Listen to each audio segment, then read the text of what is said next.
Hello, my name is Elizabeth Murphy. This is for class SBCE 683, section 804. For this video summary, I will be discussing the use of behavior change procedures from the BACB task list section G4, the use of prompting. In ABA, prompting can be used to help a child succeed in a certain skill. There are also multiple different types of prompting that can be done that can range from most to least prompting. The most invasive prompting would be the full physical prompting, where the therapist would do a hand-over-hand prompt to help the child complete the task. The next level of prompting would be partial physical prompting, where the therapist would touch a hand or part of a body that the client to guide the client to complete the task. The next level of prompting would be modeling, where the therapist completes the task to show how the task can be completed. And the next level, and the least restrictive prompting would be the gestural prompt, where the therapist would either point to the target for the child to complete with no physical touch. So there are ways to do invasive prompting that also can require physical touch, like the full physical prompting, or not at all. And this is what we call errorless prompting. This is when therapist delivers the SD and immediately provides the child with the correct answer to help guide them when learning a new task with minimal to no errors.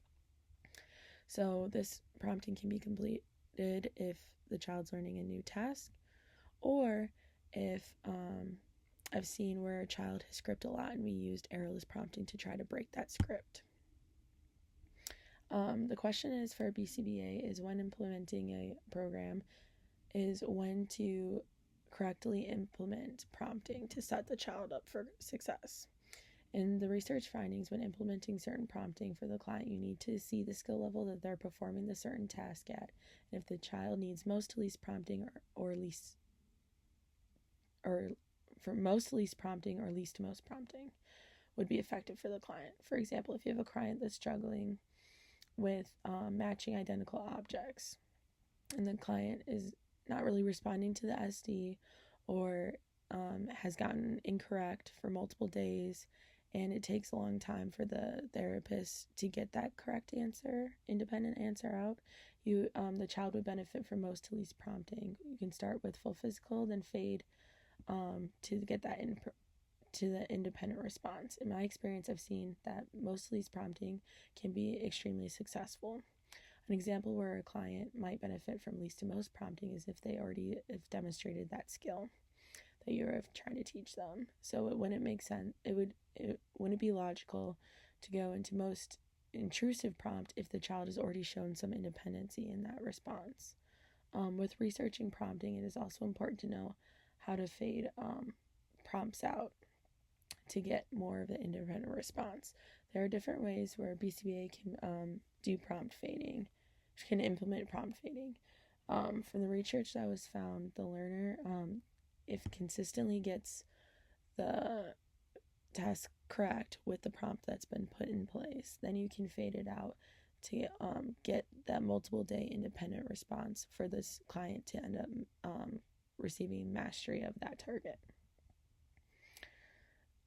This topic is very important to learn about when becoming a future BCBA. Prompting is something that is used so much in ABA, but it's important to learn the correct way of implementing prompting to help the child succeed.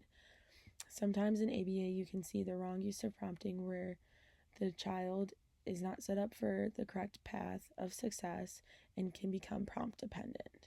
And that's happened when you immediately go into the most intrusive prompt when they don't need it. And for my 4 years in ABA, I've seen prompting used the correct way and the incorrect way. So researching this, I thought this was super interesting to gain that knowledge so I can implement this in my own one-on-one therapy sessions right now as an RBT, and I can set my future clients up for success when I'm a BCBA. Thank you so much for watching.